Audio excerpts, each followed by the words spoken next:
기어이 분신 사태까지 낳은 정권의 건설노조 죽이기. 전지훈 편집위원.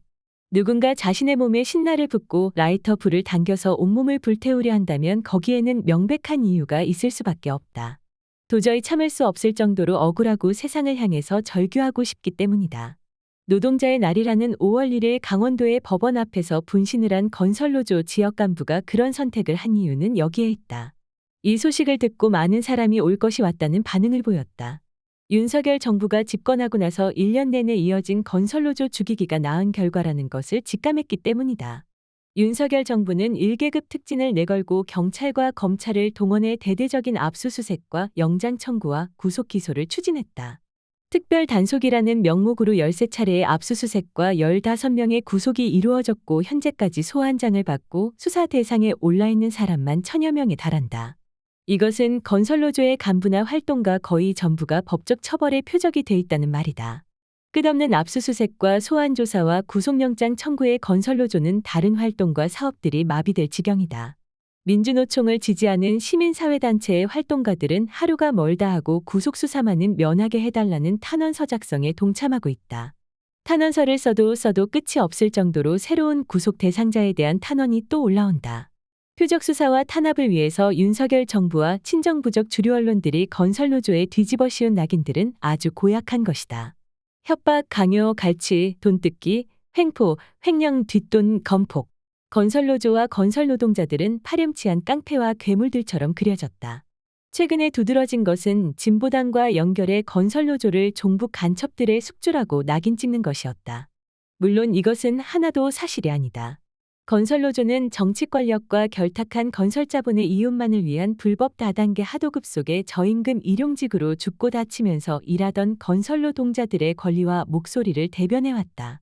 건설노조가 없었다면 그 누구도 건설 현장에서 을중에 을인 노동자들의 끔찍한 현실을 바꾸지 못했을 것이다. 조합원 채용 요구는 노조를 배제하고 탄압하는 건설자본에 맞서 노조원도 채용해달라는 정당한 요구였지 협박과 강요가 아니었다.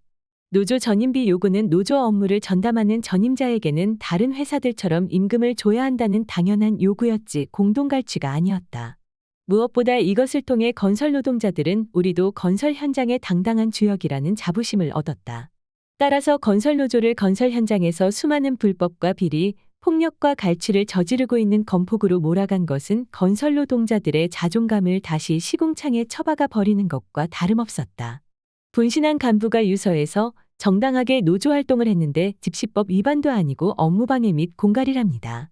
제 자존심이 허락되지가 않네요라고 쓴 이유다. 건설 현장을 번듯한 직장으로 바꾸고 있다는 자부심이 한순간에 무너지고 이웃과 동료 시민들의 눈초리가 차가워질 때 더 참을 수 없었을 것이다.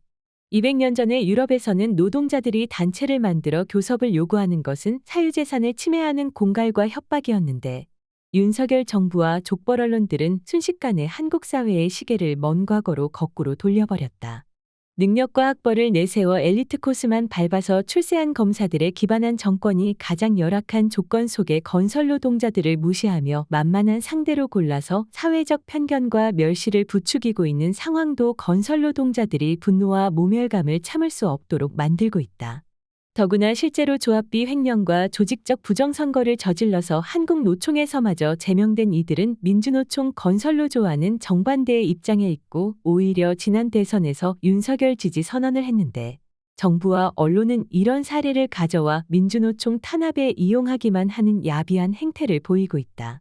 오늘 노동절 집회에서 건설노조 장옥기 위원장은 정부는 건설 현장에서 한 해 수백 명이 사망해도 관심도 없고 오로지 건물이 올라가고 자본이 돈만 벌면 그만이라는 태도라면서 헌법이 보장한 노동 3권을 쟁취하기 위한 투쟁이 구속의 사유가 되고 검찰이 전국의 노조본부와 지부를 토벌대처럼 압수수색하는 사이 건설 현장은 무법천지가 되고 있다고 분노했다.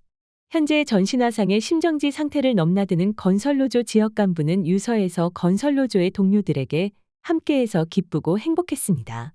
사랑합니다. 영원히 동지들 옆에 있겠습니다라는 말을 남겼다. 이미 하반기 윤석열 정부에 맞서 총파업과 총력투쟁을 추진하고 있던 민주노총과 건설노조는 이 비극을 만들어낸 책임자들인 윤석열 대통령, 원희룡 국토부 장관, 경찰, 검찰을 더욱더 용서할 수 없게 됐다.